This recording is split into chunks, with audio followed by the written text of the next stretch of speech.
छेल्लागड़ cluster रे निपुण ओडिशा मेला अनुष्ठित। सारा देश में वर्तमान जातीय शिक्षा नीति 2020 लागू हो जाइथिबा बेले आज गजपति जिला आर उदयगिरी ब्लॉक छेल्लागड़ पंचायत छेल्लागड़ उच्च प्राथमिक विद्यालय रे क्लस्टर स्तरीय निपुण ओडिशा मेला अनुष्ठित होईछि। ଏହି କାର୍ଯ୍ୟକ୍ରମରେ सीआरसीसी पद्मलोचन बड़नायकों अध्यक्षतार कार्यक्रम आरंभ होता।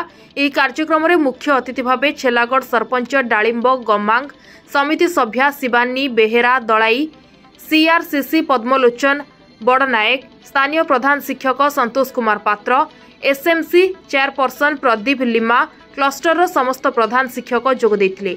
ଏହି କାର୍ଯ୍ୟକ୍ରମର मुख्य उद्देश्य है प्रथम श्रेणी तृतीय श्रेणी पर्यंत समस्त छात्र छात्री को किभଳି भावे मौलिक साक्षरता, भाषा ज्ञान और संख्या ज्ञान वृद्धि कराइबा। ଏହି कार्यक्रम में क्लस्टर प्रति स्कूल 10 जन छात्र छात्री और 10 जन अभिभावक समेत मोट 300 छात्र छात्री जोग देथिले। विद्यालय 4 गोटी जेपरिक भाषा ज्ञान स्टल, संख्या ज्ञान स्टल, सूचनात्मक स्टल और मतामत स्टल शिक्षक माने पिलामानकु शिक्षा प्रदान करथिले। शेष में सांस्कृतिक कार्यक्रम में अंशग्रहण करथिबा छात्र छात्री मानकु मुख्य अतिथि द्वारा पुरस्कृत करा जायथिला।